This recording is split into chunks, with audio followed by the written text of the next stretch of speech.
क्या gene expression. हम सब ने अभी जो पिछले टॉपिक्स पढ़े हैं उनमें पढ़ा है कि हमारे सेल के अंदर क्रोमोसोम्स होते हैं। क्रोमोसोम्स की स्ट्रक्चर जो है हमारे सेल के अंदर डबल हेलिकल होती है। क्रोमोसोम्स इस तरह डबल हेलिकल स्ट्रक्चर में पड़े होते हैं। अच्छा, क्रोमोसोम्स जब मैं पढ़ा रहा था तब मैंने आपको बताया था कि इसके अंदर कोड्स होते हैं। क्या होते हैं? कोड्स होते हैं जिन्हें हम जीन्स कहते हैं, है ना, जीन्स। अच्छा, हर ऑर्गेनिज्म के अंदर हर स्ट्रक्चर के लिए, हर ट्रेट के लिए, हर कैरेक्टर के लिए एक जीन होती है जो उसको रिप्रेजेंट करेगी, उसको बनाएगी। मिसाल के तौर पे हमारे क्रोमोसोम्स के अंदर एक ट्रेट होगा, एक फैक्टर होगा, एक फैक्टर मतलब ऐसी जीन होगी जो कि हमारी हाइट, टॉलनेस को रिप्रेजेंट करेगी। हमारी हाइट कितनी होगी उसके लिए एक कोड होगा। हमारी आंखों का कलर क्या होगा उसके लिए अलग कोड होता है। ठीक है बच्चों। अच्छा, उसके बाद हम कैसे बोलते हैं, हमारी थिंकिंग, हमारे स्टाइल, हम सारे जो हैं हर चीज़ के लिए, हर कैरेक्टर के लिए, हर ट्रेट के लिए एक कोड होता है, बायोलॉजिकल कोड होता है, एक जीन होती है जिसे आप कहते हैं फैक्टर। क्या कहते हैं? फैक्टर। अच्छा, अब ये जीन जो हैं, एक टॉपिक है जीन एक्सप्रेशन। जीन एक्सप्रेशन का मतलब क्या है? जीन एक्सप्रेशन का मतलब क्या है? जीन्स के अंदर इन कोड को रीड करके एक ऐसी स्ट्रक्चर हम बनाएंगे, the process of reading the code.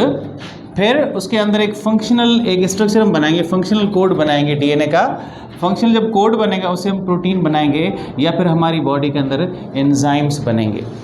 मिसाल के तौर पे अगर हमारे पेरेंट ने हमें कोड दिया है इंसुलिन बनाने के लिए, तो फिर वो कोड जैसे हम में आया उस कोड की हम रीडिंग करेंगे और हमारे सेल उस कोड को रीड करके प्रोटीन्स बनाएंगे। वही प्रोटीन जो आगे चल के इंसुलिन बनाएंगे या हमारी बॉडी के अंदर एंजाइम्स बनाएंगे।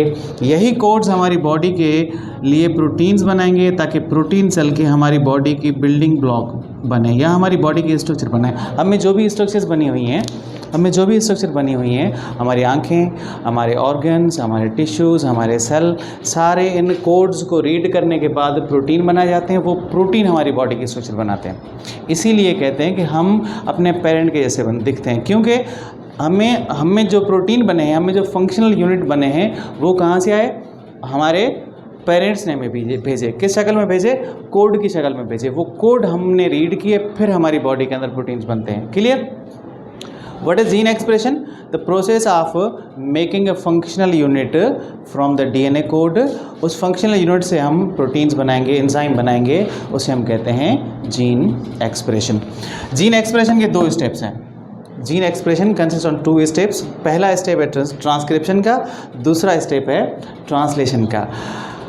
करना क्या है? सिर्फ डीएनए के कोड को रीड करके एक ऐसी स्ट्रक्चर बनाएंगे, उसके बाद जो है हम उस स्ट्रक्चर से प्रोटीन बनाएंगे।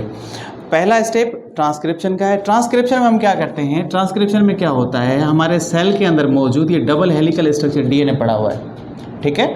इस डीएनए को एक सेल के अंदर एंजाइम मौजूद होता है जिसे हम कहते हैं डीएनए हेलिकेज। उस एंजाइम को क्या करेगा? ये जो डबल हेलिकल स्ट्रक्चर बनी हुई है इसको अनजिप करेगा। ये आपस में धागे जुड़े होते हैं आपस में। आप सबको पता है कि इसके अंदर एडेनाइन के सामने क्या होगा? साइटोसाइन, या गायनिन के सामने क्या होगा? थायमीन। इस तरह ये जुड़े होते हैं। तो ये जो एंजाइम है डीएनए हेलिकेज क्या करेगा? इसको अनजिप करेगा, इसको अलग सेपरेट करेगा, ठीक है।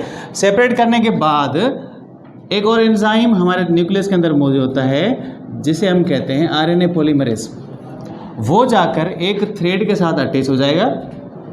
थ्रेड के साथ अटैच होने के बाद, अच्छा, ये आरएनए पॉलीमरेज कहाँ पे अटैच होता है? आपको मैंने पहले ही दिन बताया था कि हमारे जो क्रोमोसोम्स